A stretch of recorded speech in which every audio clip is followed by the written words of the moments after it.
Up until recently, all React code needed to be rendered on the client side. And with all the popularity with JavaScript frameworks, the amount of JavaScript that was being rendered on the client side grew increasingly over the years.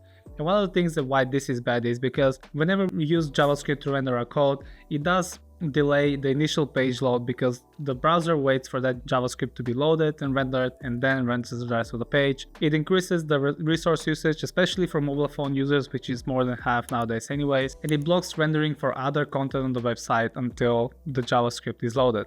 And that is why recently we're seeing more and more server rendered components or server-side components, and Next.js is caught up with this trend as well. They've moved the rendering as further as possible from the client, whether that's server-side rendered or rendered at build time. And in this video, I'm gonna be going over different renders that Next.js offers and when to use them. Before I go into the different renders, I wanna take a moment and explain what rendering actually is. Basically, our web browsers only understand HTML, CSS, and vanilla JavaScript.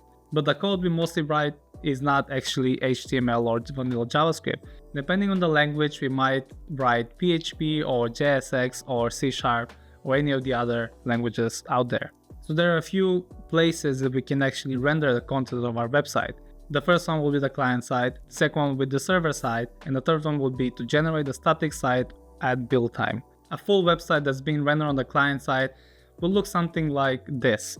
It will have a bare minimum of HTML and a JavaScript loaded in that, and when the JavaScript is actually loaded and executed, it will render out the content of the website. And this is what most of the React website used to look like up until a few years ago. Rendering on the server side was very popular and still is popular with languages like PHP. How this actually works is when the server gets a request to render a page, it will parse the PHP code and render out the HTML and pass it back to the client. Well, this can be useful to move the rendering to the server side. Doesn't really allow for much dynamic content in terms of moving pictures and carousels and stuff like that. And when React and Next.js came out with server rendered components, this is actually working the same way. The server gets a request, they parse out the code and return back HTML. And the third option is generating a static website at build time. And this is become much popular nowadays because people still want to use the JavaScript frameworks that we have available today. But if most of the content is actually going to be static, like the title of the website or the title of the page, we don't need to render these at server time or on every request. We can render these at build time and generate the static files that will actually be the contents of our website and just upload them to our server and allow the server to just return them. So there's no wait to render the website on a request. This will be done at build time. And of course, there's drawbacks for this as well. The build time can increase a lot if you have a lot of pages to render, but I'll get to that in a minute. And I've already mentioned some of the drawbacks for client-side rendering, like higher resource usage, delaying the initial page load, or delaying other content being rendered. But it can also impact your SEO negatively, and mainly because of the initial page load, but also that some crawlers won't allow JavaScript to be executed when they actually crawl your website for SEO. And this means that the content of your website is going to be different without the JavaScript. And if you're using the app router in Next.js, you need to use the use client at the top of your component to make sure that Next.js renders your component at client side.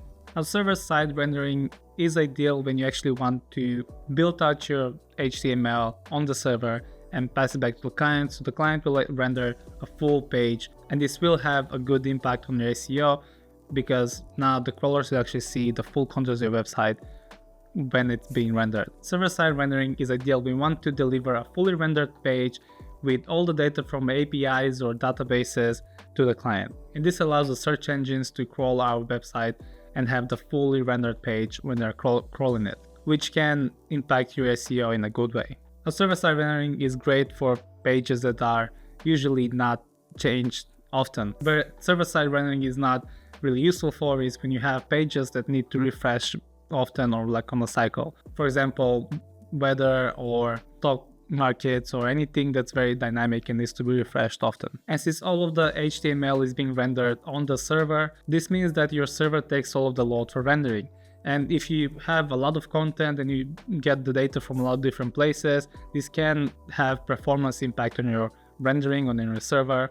And it can also cost a lot more because you have a server running all of that rendering behind the scenes. Static generation is frequently used rendering option in Next.js. And as I've already mentioned, this is building the static HTML files at build time rather than on every request to the server. And then all of those static files will be served to the client immediately because they're already built and they're static. And this does improve the performance because there's no rendering now on every request. And this method is generally recommended because of its superior performance and good search engine optimization. And it also allows API calls at build time so you can get all the data you need and render it. Despite all of the advantages, it does have some drawbacks. For example, if the website has frequent changes, like I've already mentioned, the weather or stock market or information like that, if you're rendering that at build time, the data will be outdated because it's only going to fetch the data at build time. It's not going to fetch it frequently or as soon as the user enters our website.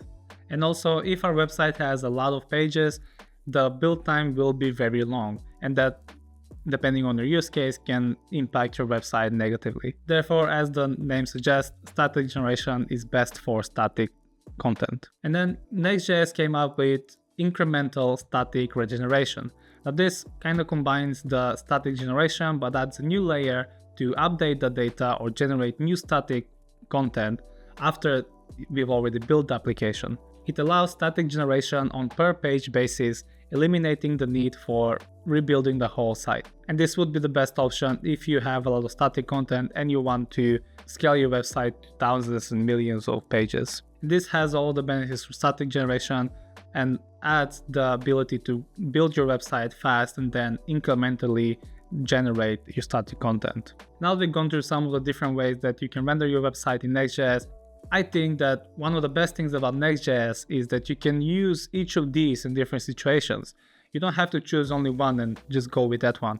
You can render some content on the client side, you can render some content on the server side, and you can render some content with static generation. And because each of them are good for different stuff and they have their drawbacks, you can choose which method makes the most sense for your content and your website. So I think the best option here is to know what each of these can do for your website and use them accordingly for your needs. That's pretty much it for this video. Thank you very much for watching.